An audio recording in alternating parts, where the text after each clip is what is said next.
వి gold trusted gold buyers మీరు తాకట్టు పెట్టిన బంగారాన్ని విడిపించి ఈ రోజు ఉన్న మార్కెట్ ధరకు కొనబడును.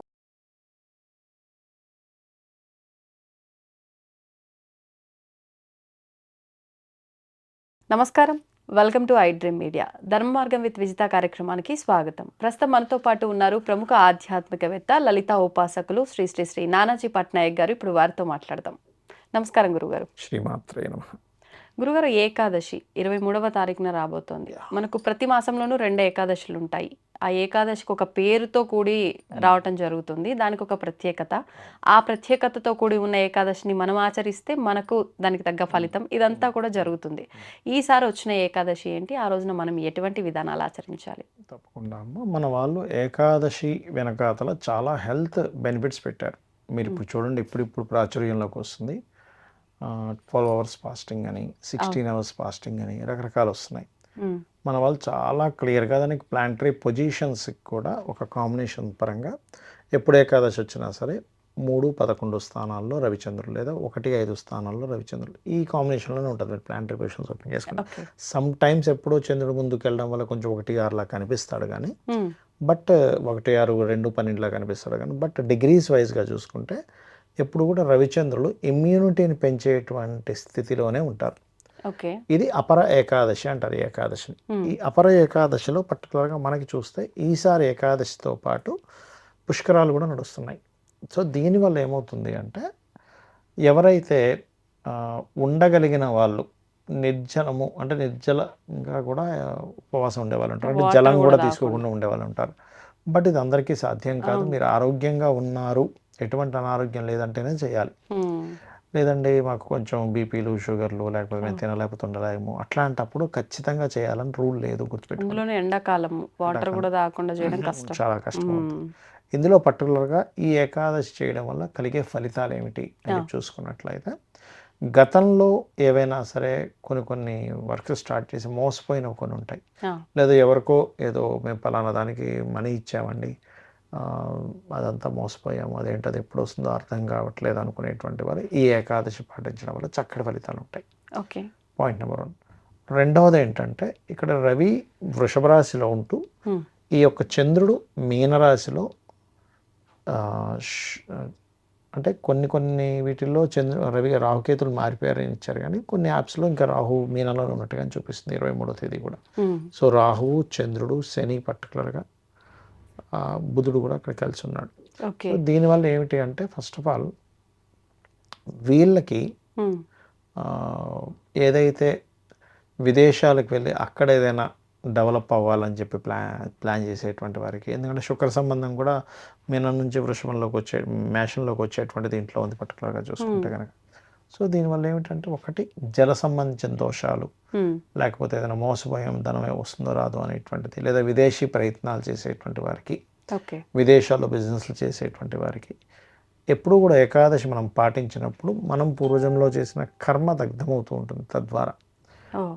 ఇంకోటి ఏంటి, ఏకాదశి రోజు అంతా కూడా మీరు అందరూ ఏమనుకుంటాం, పొద్దున్నే లేచాము, చక్కగా పూజాది కార్యక్రమాలు చేసుకున్నాము, దాని తర్వాత ఇంట్లో ఏదో అభిషేకము లేకపోతే ఆలయానికి వెళ్ళాము, ఉపవాసం ఉన్నాం అనుకుంటాం.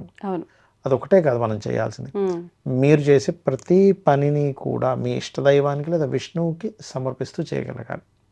అంటే మీరు ఏ పని చేస్తున్నా ఆఖరికి ఒక అడుగు తీసి అడుగు నడుస్తున్నారు ఆ రోజు థాట్ మొత్తం దాని మీదే ఉండాలి.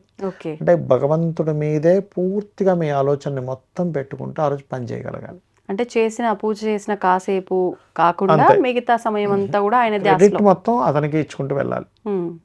ఆ రోజు ఏదో ఒక అప్రిషియేషన్ వచ్చింది, మీకు ఎగ్జాంపుల్ ఎవరో ఏదో వర్క్ చేసేవాళ్ళు, కంప్యూటర్ డిజైనింగ్ సంథింగ్ క్రియేటివ్ అనుకుందాం కాసేపు, వెంటనే కృష్ణ నీ అనుగ్రహం వల్లే, విష్ణు నీ అనుగ్రహం వల్లే, లేదా అమ్మవారి భక్తులు లేదా అమ్మ నీ అనుగ్రహం వల్లే, ఒకే పరమాత్మ నీ రూపాలో ఉన్నాడు కదా.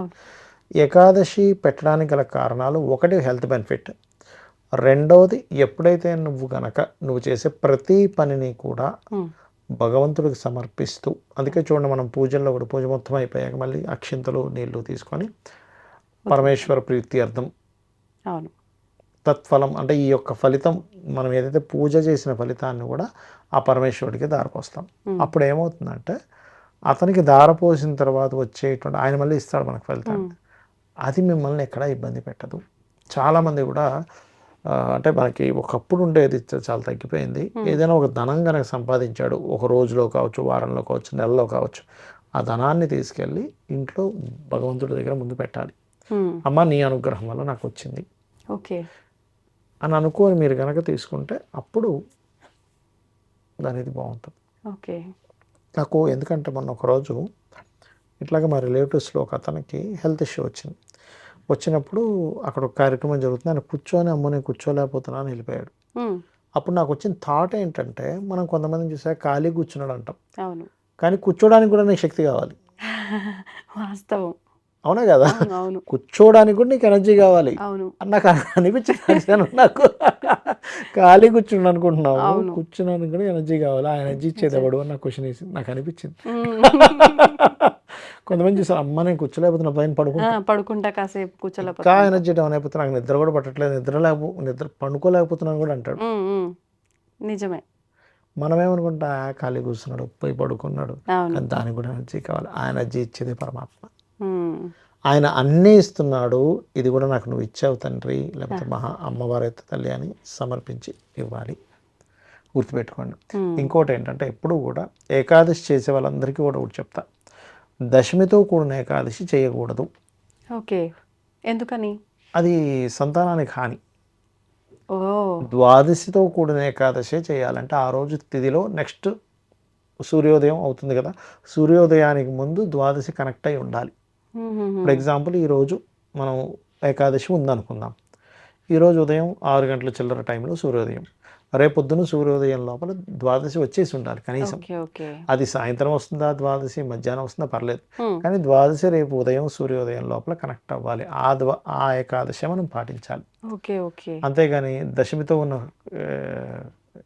ఏదో ఇవాళ పొద్దున్న 7 గంటల వరకు దశమి ఉందండి, దాని తర్వాత ఏకాదశి వచ్చేస్తుంది, రేపు సూర్యోదయం తర్వాత ఎప్పుడు ద్వాదశి వస్తుంది అంటే ఆ ఏకాదశి మీకు పనికిరాదు.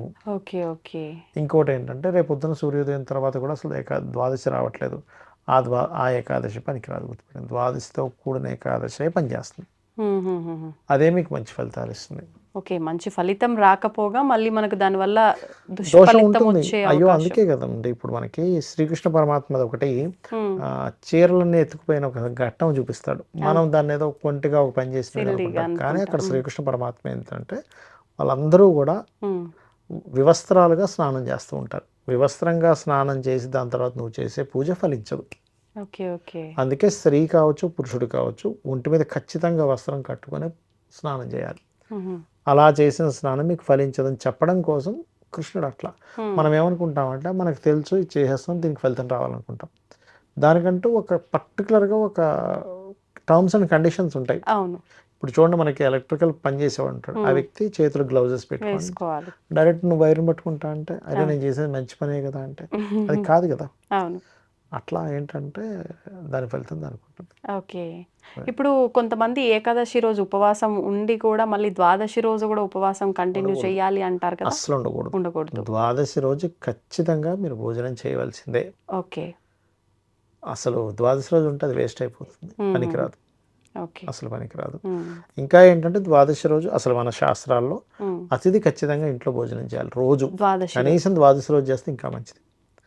రోజు అతిథికి పెట్టకుండా మనం తినకూడదు. ఇప్పుడు ద్వాదశి రోజు అతిథికి భోజనం పెట్టడం వల్ల ఎటువంటి ఫలితం ఉంటుందంటారు? ఎప్పుడైనా ద్వాదశి అని కాదు, రోజు కనుక మీరు అతిథికి, పక్షులకి, జంతువులకి ప్రత్యేకమైన అన్నం తినేటప్పుడు ఒక ముద్ద తీసి పక్కన పెడతాం, ఇంకో చిన్న గిన్నెలా పెట్టి పక్కన పెడతాం, దాన్ని తీసుకెళ్ళి పక్షులకో వాటికో వేస్తాం కదా, అది ఖచ్చితంగా భూతదయ, అతిథికి ఒక వ్యక్తికి భోజనం పెట్టడం, ఇవి చేయాలని చెప్తుంది శాస్త్రం. ఎందుకు, మనం ఒక ట్రైన్లోనో బస్సులోనో వెళ్తున్నాం అనుకోండి, మీరు ఏదో ఒక సంథింగ్ ఇంట్లోంచి ఏదో తెచ్చుకున్నారు, లడ్డూలో సంథింగ్, మీరు ఖచ్చితంగా ఎదుటి వ్యక్తికి ఇచ్చి తినాలి. మీ అందరూ మీరు తినకూడదు. ఇవాళ రేపు కొంచెం సెక్యూరిటీ రీజన్స్తో అమ్మో ఎవడేం పెడుతున్నాడు, అందులో ఏముంటుందని భయంతో తీసుకోరు, కానీ ఖచ్చితంగా మీరు ఎదుటి వ్యక్తికి పెట్టకుండా సింగిల్గా ఎవరు ఏదో ఇంటికి వెళ్ళాం వాళ్ళు పెట్టేసారు గబగబా తినేయడం, ఇట్లాంటివి చేయొద్దని చెప్తుంది శాస్త్రం. ఏంటి అంటే అలా చేయడం వల్ల ఏం జరుగుతుంది? ఇక్కడ మనం ఏదైనా తినేటప్పుడు భగవంతుడు అర్పించకుండా తింటే మీరు పాపపు సొమ్ము తిన్నట్టే, పాయింట్ నెంబర్ 1. రెండవది, అలా పెట్టకుండా తింటే దాన్ని కూడా పాపం కింద పరిగణిస్తారు. మనం అది నిజాయితీగా సంపాదించినప్పటికీ అలా చేయకపోతే అది పాపపు సొమ్ము కిందే లెక్క అవుతుందా? సంపాదించాను అనుకుంటున్నావు. ఇందాక నేను మీకు మాట అన్నాను, ఏదో నేను కూర్చుంటున్నాను అని. కూర్చోడానికి కూడా శక్తి కావాలి. అది ఇచ్చేది ఎవడు? భగవంతుడు. నువ్వు సంపాదించాను అనుకుంటున్నావు, కానీ నువ్వు సంపాదించడం కాదు. నీకు అనిపిస్తుంది నేను సంపాదించేసానని. అవును. ఒక్కసారి మీకు మతిమరుపు వచ్చేసింది అనుకోండి, ఏం సంపాదిస్తారు? నీకు లోపలంతా స్టోర్ చేస్తుంది ఎవడు? అవును. నువ్వు భగవంతుడు. తిన్నది అరిగిస్తుంది ఎవరు? ఇవన్నీ ఒక ఎనర్జీ నీకు పనిచేస్తుంది కాబట్టి అవును. ఆ ఎనర్జీకి, ఆ పవర్కి నువ్వు అర్పిస్తున్నావు. ఓకే. అలా చేయాలి. ఆ అలవాటు అవ్వడానికి ఏకాదశి ఒరిజినల్గా చెప్పాలంటే. ఓకే. ఓకే. నిజంగా అంటే ఎప్పుడు మాట్లాడుకుంటూనే ఉంటాం ఈ ఏకాదశి గురించి కానివ్వండి, ఉపవాసాల గురించి కానీ. ఇవాళ చాలా కొత్త విషయాలు బయటకు వచ్చాయి నిజంగా. ధన్యవాదాలండి. శ్రీమాత్రే నమః.